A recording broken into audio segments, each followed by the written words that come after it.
Hello CrossFit Linchpin. So this video is all about handstand walking when it comes up in a workout. If you can't handstand walk, what should you do and how can you develop the skills to pursue that movement? And my wife Emily was a Division I gymnast, so you're in good hands here.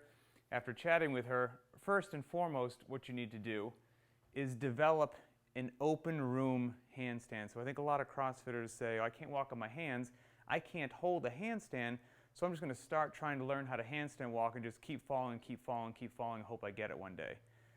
That might work for you, but it's not ideal. So what you should do first of all is develop an open room static handstand. Make sure you're in a place that you can ditch or bail if you have to. You can do it just in the middle of the floor if you want, but you can also do it against the wall, kicking up into a handstand, bending one leg, getting a toe against the wall, and just extending against the wall till you find that balance point and trying to spend more and more time in that balance point and then using the wall as a brace if you need to. So it would look like this.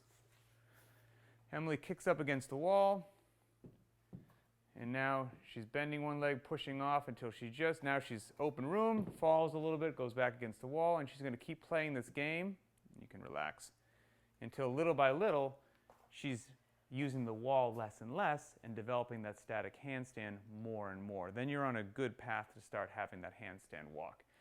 Second thing that you can do is, let's say it's a handstand walk comes up in a workout. If you can handstand walk, great. If not, just doing that for 30 to 45 seconds, even though you're not handstand walking, it will develop head to toe strength, it will develop your balance, and even though it's not handstand walking, that would be a great substitution. But let's say you want to do something else. You could do shoulder taps. So you would do one shoulder tap for every 1 foot of handstand walking in the workout, and if you're using the metric system, you would do 3 shoulder taps for every 1 meter of handstand walking. So she'll do 4 shoulder taps. They look like this. She'll kick up against the wall, and then, just as it says, she goes from the ground, touches her shoulder, and relax.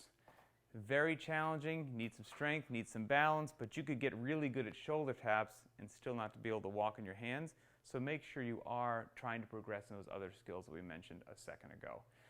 Next thing you could do, which is very helpful, is you could start to do walking towards the wall. How far you should be from the wall depends upon how competent you are with the handstand walk, but if most people are starting to get up there, walk a few steps, and they tumble over, choose an appropriate distance from the wall that the wall will catch you, so to speak. So Emily will just get, 4 or 5 feet from the wall, kick up, do a little bit of a handstand walking, and then come to a stop on the wall.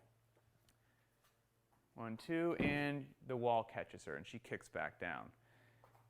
Doing that under control while using the other skills and techniques that we talked about earlier, again, will be a great little step to get you eventually walking on your hands. And now let's say you want yet another tool in your toolbox to use during a handstand walk workout. Here's what we're going to do. We'll take a box,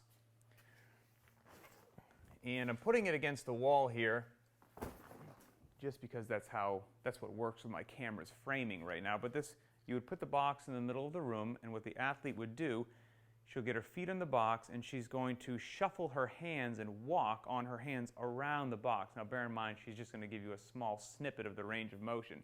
She's in a fully piked out position, and here she is walking around the box. And you can relax. Thank you. So again, the box wouldn't be against the wall. She would do 1 revolution around the box in that piked position. You're not going to be developing the balance needed for true handstand walking, but you will develop a tremendous amount of strength, and that's a very challenging movement. 1 lap around the box, I would say you could substitute what would be 20 to 25 feet of handstand walking in a workout with 1 lap around the box. Now she did it in the piked out position. A slightly easier way to do that would be not piked out, but in your body planked out like a push-up position. It would look like this. And same deal, just around the box she would go. Good. And relax. And so yeah, you don't have to go into the full pike. The more planked out makes it a bit easier. I do that very frequently. Choose whichever one of these techniques or steps is what you need to insert into the workout to accomplish the workout that day, but then realize some of them may not serve you well in the workout, but they're things you want to do during a practice session to develop the skill.